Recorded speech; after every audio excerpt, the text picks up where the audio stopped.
Directive Principles of State Policy DPSP. Directive Principle of State Policy DPSP, the constitutional framework and nature.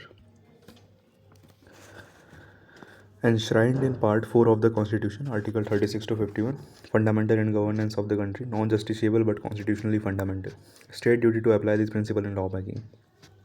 Complementary to fundamental rights. Philosophical foundations and sources.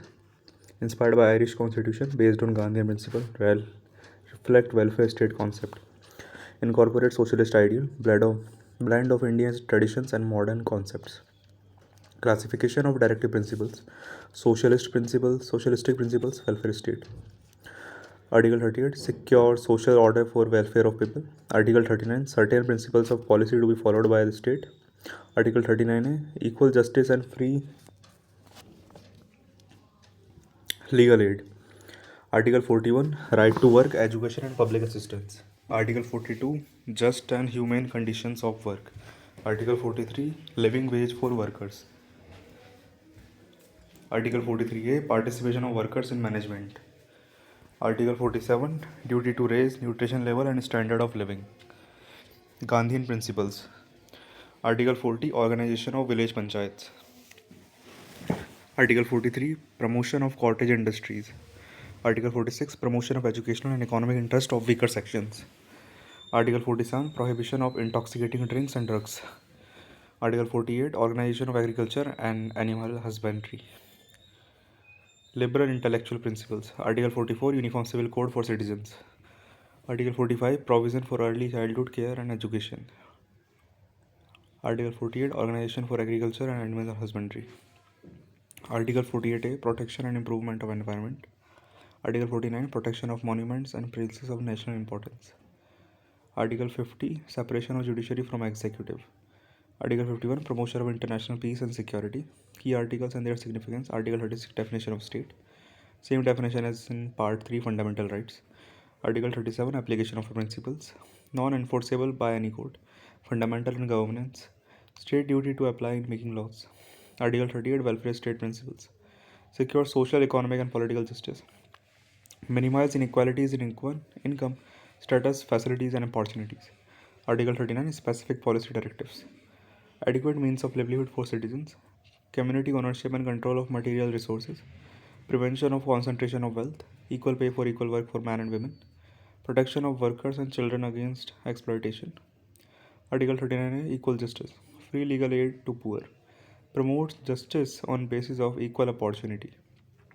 Added by 42nd Amendment Act 1976. Article 40, village panchayats. Organization of village panchayats. Endow them with necessary powers and authority. Enable functioning as units of self-government. Article 41, right to work and education. Right to work, education and public assistance in cases of unemployment, old age, sickness and disablement.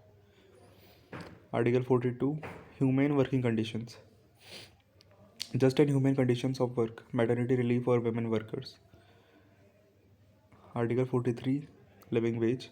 Living wage for workers, decent standards of life. Full enjoyment of leisure and social cultural opportunities. Article 44, Uniform Civil Code. Secure uniform civil code throughout India. Aims for gender justice and national integration. Article 45, early childhood education. Provision for early childhood care and education for children below age of 6 years. Article 46, weaker sections protection. Promote educational and economic interests of scheduled caste, tribes and other weaker sections. Protect from social injustice and exploitation. Article 47, public health and nutrition. Raise level of nutrition and standard of living. Improve public health. Prohibition of intoxicating drinks and drugs. Agriculture and animal husbandry. Modern and specific approach to agriculture. Prohibition of slaughter of cows, calves and other milch and draught cattle. Article 48, environment protection. Protect and improve environment. Safeguard forests and wildlife. Added by 42nd Amendment Act 1976. Article 49, protection of monuments. Protect monuments, places and objects of national importance. Article 50, separation of judiciary. Separation of judiciary from executive and public services of the state. Article 51, international peace. Promote international peace and security. Maintain just and honorable relations between nations. Foster respect for international law and treaty obligations. Implementation and judicial interpretation. Constitutional amendments. 42nd Amendment added Article 39A, 43A, 48A. 44th Amendment added Article 39. 86th Amendment modified Article 45. Landmark judicial pronouncement. State of Madras versus Champakam Dorai Rajan, 1951. Keshavanand Bharati versus State of Kerala, 1973. Minerva Mills versus Union of India, 1980. Unni Krishnan versus State of Andhra Pradesh, 1993. Harmony with fundamental rights, supplementary to each other.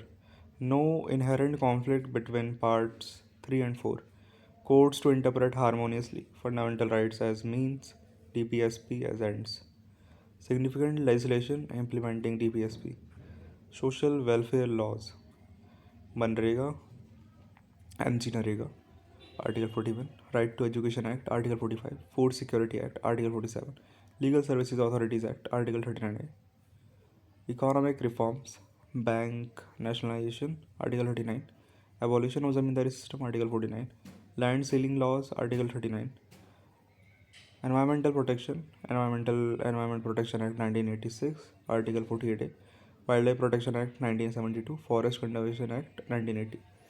7. Critical analysis and contemporary relevance. Achievements and successes. Guided numerous welfare legislations, inspired constitutional amendments, shaped India's development policies, promoted social justice agenda, challenges and criticisms. Non-justiciable nature limits enforcement, conflict with fundamental rights in some cases, implementation gaps due to financial constraints, political will variation affecting implementation, balancing with fundamental rights, doctrine of harmonious construction, judicial trend toward justiciability of some principles, increasing recognition as enforceable rights, evolution through public interest litigation, contemporary significance, guide for policy formulation, framework for sustainable development, basis for judicial activism, constitutional vision for welfare state. This is what you can write in short, very short answers. The directive principles represent the social and economic conscience of the Constitution, providing a comprehensive framework for establishing a welfare state in India. While non-justiciable, they have significantly influenced legislation and policy making, gradually transforming many principles into legally enforceable rights through judicial interpretation and legislative action. That's it for this topic.